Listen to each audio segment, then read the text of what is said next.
कल है कि इंडिया और न्यूजीलैंड ने एक historic free trade agreement final कर लिए। उसमें नेगोशिएशन सिर्फ 9 मंथ्स में कंप्लीट हुई है, काफ़ी फास्ट। एम है कि नेक्स्ट 5 ईयर्स में ट्रेड को $5 बिलियन तक डबल करना है। तो दोनों कंट्रीज़ के बीच में इकोनॉमिक इंटीग्रेशन और पार्टनरशिप और स्ट्रांग होगी।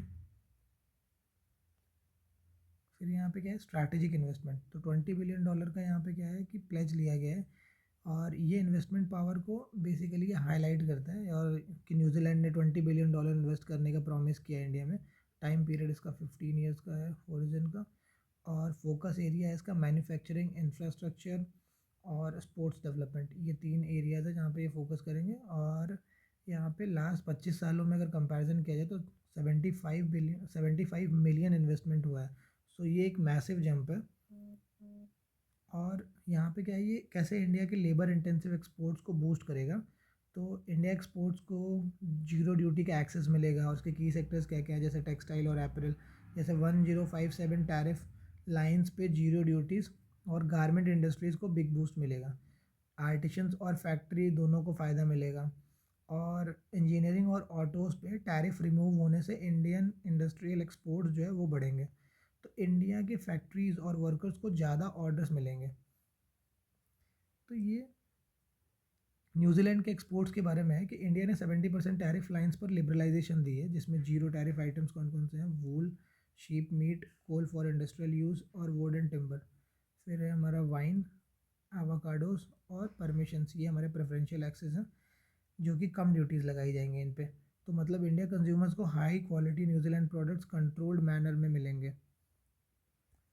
अब इसमें ये है कि इंडियन फार्मर्स और लोकल मार्केट का प्रोटेक्शन कैसे मिलेगा। इंडिया ने quota plus minimum import price MIP strategy use की है, जिसमें एप्पल जैसे ईयर 1 में 32,500 टन और ईयर 6 में 45,000 टन। तो ड्यूटी 25% लगाई गई विद इन कोटा। MIP इसमें हो जाएगा तुम्हारा 1.25 पर KG का। उसी तरह कीवी फ्रूट का एग्जांपल दिया हुआ है कि पहले साल में अगर मान लो 6250 टन का है, तो ईयर जो 6 है उसमें हमारा कितना है, 15,000 टन का है। तो जीरो ड्यूटी लगाएंगे तो MIP हमारा हो जाएगा 1.80 पर KG। उसी तरह मैनूका हनी का है, एग्जांपल दिया हुआ है। तो ये स्लाइड मतलब इसमें क्या है कि जैसे कुछ सेक्टर्स ऐसे हैं जो बिल्कुल प्रोटेक्टेड रहेंगे, जैसे फुल्ली एक्सक्लूड सेक्टर्स। जैसे उसमें कौन कौन सेक्टर्स को एक्सक्लूड किया गया, जैसे डेयरी है। डेयरी में तुम्हारा मिल्क, चीज़, योगर्ट, इसको एक्सक्लूड कर दिया गया। शुगर, ओनियंस, ग्रेन्स, ग्रेन में राइस, वीट, और ये James and jewellery, precious stones and jewelleries के बीच में। तो इसमें स्पेशल डेयरी रूल ये लगाया गया है कि न्यूजीलैंड कंपनीज़ ने इंडिया में डेयरी प्रोसेसिंग कर सकती है, लेकिन 100% एक्सपोर्ट मैंडेटरी होगा, इंडिया के मार्केट में सेल नहीं कर सकती।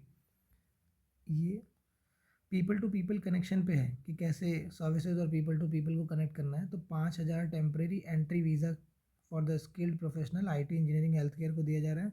और post study and work visas में जैसे स्टेम और PG स्टूडेंट्स के लिए 4 साल का, बैचलर स्टूडेंट्स के लिए 3 साल का। कल्चरल प्रोफेशनल के लिए स्पेशल पाथवेज चलाए गए हैं, जिसमें कि yoga instructors, Indian chef, music teachers. Overall Indians के लिए ग्लोबल कैरियर अपॉर्चुनिटी बढ़ेगी।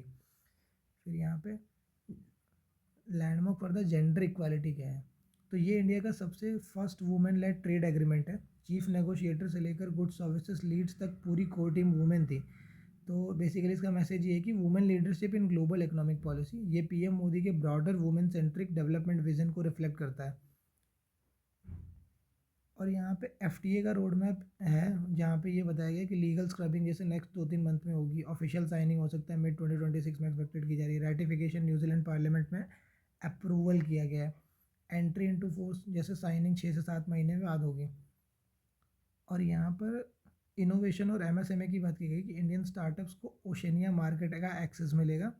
और स्पोर्ट्स एंड एजुकेशन में हमें यहाँ पे sports infrastructure plus education collaboration, Olympic preparation context, और इकोनॉमिक सिक्योरिटी में इंडो पैसिफिक रीजन में स्ट्रॉन्ग इकोनॉमिक कॉरिडोर, जिसका ओवरऑल थीम ये है कि विन विन पार्टनरशिप बियॉन्ड सिर्फ ट्रेड मेंबर्स के, बियॉन्ड भी जाके एक विन विन सिचुएशन दोनों ही कंट्रीज़ के लिए होगी।